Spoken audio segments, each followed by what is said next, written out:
Now, before we get into this breakdown and review of Skeleton Crew Episode 5, spoilers! Skeleton Crew really hit its stride with Episode 5, which to me perfectly showcased the Star Wars, the Goonies, and Pirates of the Caribbean influences that have shaped the show into one of the more enjoyable live-action Star Wars experiments of all time. We got to see a new world, meet new characters and aliens, have a few legit laughs, and of course, we got to witness a major betrayal, all complemented by a now iconic score, which all contributed to Skeleton Crew feeling extra Star Wars-y this week. This episode was a banger, and the best of the bunch so far due to how well it channeled the aforementioned influences, while also teasing just enough new information about its many mysteries to keep fans salivating for the finale's payoff. From 33's amazing pirate lore storytelling about Rennod and Skull Ridge Mountain, to the secret lair full of booby traps and riddles, this episode really laid into this series' pirate themes and expertly added new layers to the many mysteries of Skeleton Crew, which have kept fans wondering what is really at play with the Onyx Cinder, At Attin, and the man of many names, Jedi the Wood. Where this episode really shined, though, was in its lore dumps, especially with the Onyx Cinder and learning about its captain, the cutthroat Tak Rennod, who Jod seems to have some sort of reverence for, almost like a hero of his. Thanks to 33 and Jod, we now know that Rennod was the most famous and dangerous space pirate of all time. In fact, he was so iconic that he is described as the most infamous pirate ever, one of legend in fact, who ransacked the galaxy up until his obsession with At Attin's mythical eternal treasure, which, as we learned, supposedly got him killed by his concubine after his first mate got greedy upon Rennod learning about the planet's location. We also now know how Tak's Onyx Cinder ended up crash landing on At Attin and then being lost for what could be hundreds, if not thousands of years. Again, upon learning the coordinates for At Attin, Rennod suspected mutiny from his crew, which came to fruition when his first mate turned on him with the help of his own concubine, who stabbed him with his own blade. Unfortunately for them, though, the captain locked them out of the ship's controls, which in turn led to them crashing to their deaths in the valley Wim first found the ship's exposed hatch. If we believe 33, it sounds like no one but him survived the crash. But he was also looking for the captain back in episode 1 when he was first activated, so we can't truly trust his recollection of events, and we already know the captain had given him commands to forget certain aspects of their At Attin mission, so Rennod could have survived and made it off the Cinder once they crashed on At Attin. Rennod could very well be the reason At Attin has remained hidden if he implemented the security lockdowns in a Wizard of Oz-like fashion to keep his score secret and the citizens in line. But now that we know for sure that At Attin is the last Old Republic mint, which Rennod himself had knowledge of, it makes sense that the planet would have been hidden and kept protected even before his discovery and crash landing on it. So Rennod could very well be one of the reasons At Attin has stayed hidden through his control of its society via an AI overlord or a bot that could outlive him.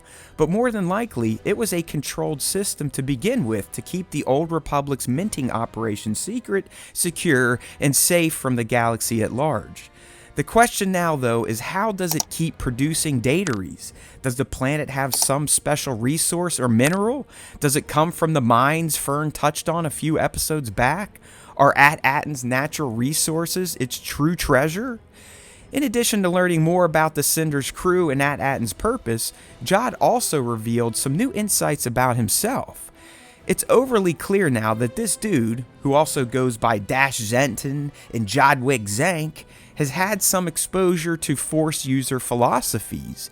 I mean, his talk with Wim on attachments and not having any, while a bit dark in their delivery by Jod, are tenets of the Jedi Order. He even drops an iconic Qui-Gon Jinn saying to Wim, so it does feel like Jod has had some exposure to the Jedi way. I still contend it's via a family connection, and that he was left on his own by them to keep him safe from the Jedi Purge. It's just much more clear now that he has at least been lightly trained in the ways and the mantras of the light side of the Force. but due to his life experiences and possibly being abandoned by the Jedi, he has a darker edge to how he's embraced his powers and ties to the orders that champion the Force. Man, I love this show for giving us this kind of Star Wars stuff to speculate on. Top moments time. I really love the scene of SM-33 and then Jod talking about the legend of Captain Tak Rennod. It oozed with nods to the mystery adventure films and shows that Skeleton Crew clearly embodies. Hearing about Rennod felt very similar to the tale of One-Eyed Willie in Goonies, and how that legend motivated the kids to go on a wild adventure of their own. It felt very Pirates of the Caribbean too, with all the pirate talk, betrayals, and secrecy. Arrgh! I also really appreciated the moment between Jod and Wim. It's in moments like these, where Jod clearly is trying to be a comforting figure, that this series shines. He is really trying to pump Wim up, but does so in his own way by delivering Jedi mantras that are slightly tweaked to his own experiences of being a loner, so they come off a bit gruff, but you can see deep down Jod has a heart. It's just all crusty from how he seemingly had to survive since being left on his own by what I believe to be his force-filled family, or the Order itself. To round out the top moments, I have to go with another Jod-led scene, and that's his betrayal of the kids. Even though I believe he is ultimately a good person, he can't help but slip back into the shady character of many names that he's become over the years trying to survive on his own.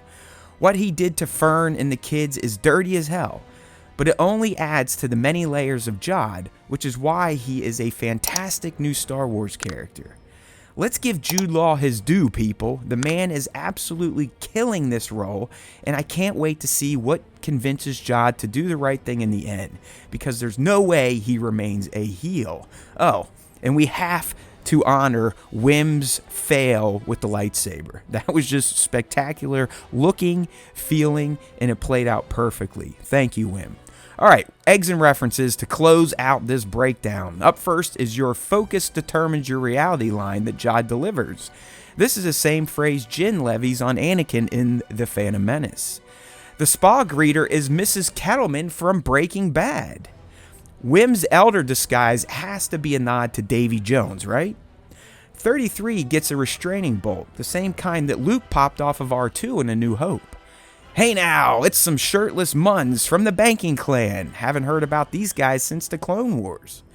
Jod used a Dash Zenton alias, which could be a nod to Dash Rendar from Legends. Pocket is played by Kelly MacDonald, who is the voice of Merida, among other iconic roles, such as her turn in Trainspotting. She, as in Pocket, also drops a Sleemo slur and mentions a back to soak. Hey, it's a hut, and he's eating stuff. He's eating the employees. We also got a Scipio mention, which is the Mun homeworld. And finally, Cathalops has to be a nod to H.P. Lovecraft. Just kidding. I want to put this one here for possible future reference. But this gold statue looks a lot like Neil's race, which could mean something when everything is all said and done. Akron has no elephant people, and it went to piss. So is Neil's race key to the great work in At Attin being the last jewel planet? Alright, finally we have a gold inlaid saber hilt, which probably means it's from the High Republic era. Does that mean Tak Rennod operated during the High Republic and not the Old Republic? Well, not necessarily, but it is suspicious that he had a High Republic looking hilt in his stash. Hey, thanks for watching, people. This show has been fun to break down, so please consider subbing to the channel or becoming an official member. We'd love a like, comment, and a share as well. We will be back with our live shows January 8th, so don't forget that there's always time for Star Wars time. May the Force be with you.